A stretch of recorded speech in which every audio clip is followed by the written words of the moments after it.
नमस्ते दोस्तों, आप सभी का अवध हिंदी जंक्शन में स्वागत है। आज की क्लास में भक्त काल के अंतर्गत किस काव्य धारा में परमानंद दास के बारे में अध्ययन करेंगे। परमानंद दास ये अष्टछाप के कवि के अंतर्गत आते हैं। आइए इनके बारे में देखेंगे।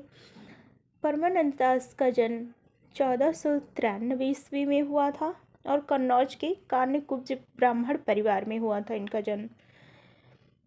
निधन 1572 ईस्वी में। इनके गुरु का नाम था दीक्षा गुरु वल्लभाचार्य थे। इनकी कोई स्वतंत्र रचना उपलब्ध नहीं है। इनके पदों का परमानंद सागर के नाम से प्रकाशित हुआ।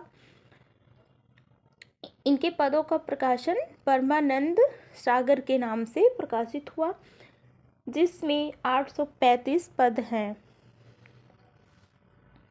काव्य सौष्ठव की दृष्टि से परमानंद दास सूरदास व नंददास के बाद अष्टछाप के तीसरे बड़े कवि हैं। तो ये अष्टछाप के तीसरे बड़े कवि हैं परमानंद दास। सूरदास के बाद वात्सल से संबंधित सबसे ज़्यादा पद परमानंद दास ने ही लिखे हैं और ये अष्टछाप के एकमात्र कवि हैं जिन्होंने विष्णु के सभी 10 अवतारों का वर्णन किया है। तो विष्णु के सभी 10 अवतार का वर्णन किसने किया है? तो परमानंद दास ने। वात्सल में परमानंद दास जी की जो तन्मयता है वह सूर्य के समकक्ष ठहरती है और कहीं कहीं तो उनसे भी अधिक। यह कथन किसका है? तो यह आचार्य रामचंद्र शुक्ल जी का है।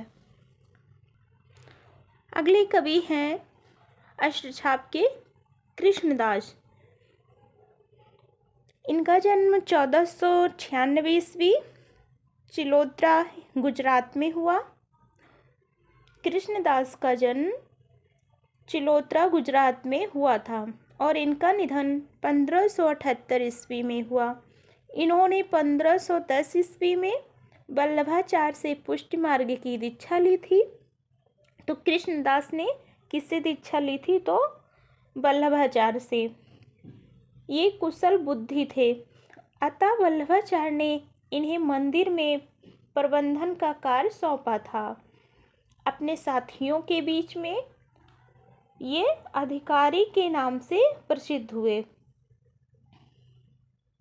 अष्टछाप के कवियों में शूद्र जाति के एकमात्र व्यक्ति थे कृष्णदास।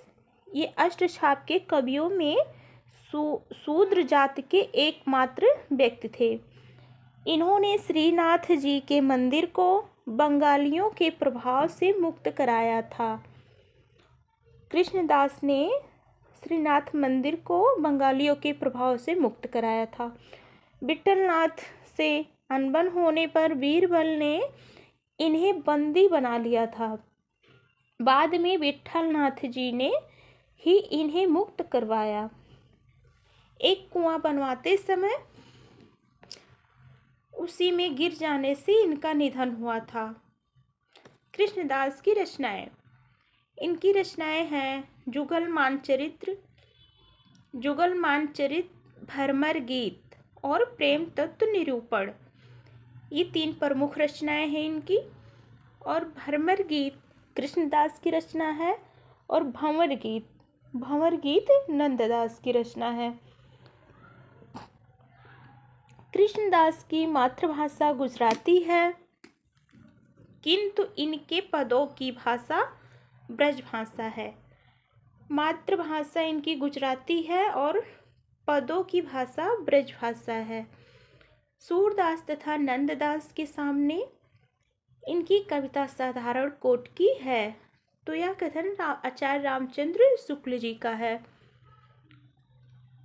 दोस्तों, वीडियो अच्छी लगी तो चैनल को लाइक करें, सब्सक्राइब करें। धन्यवाद।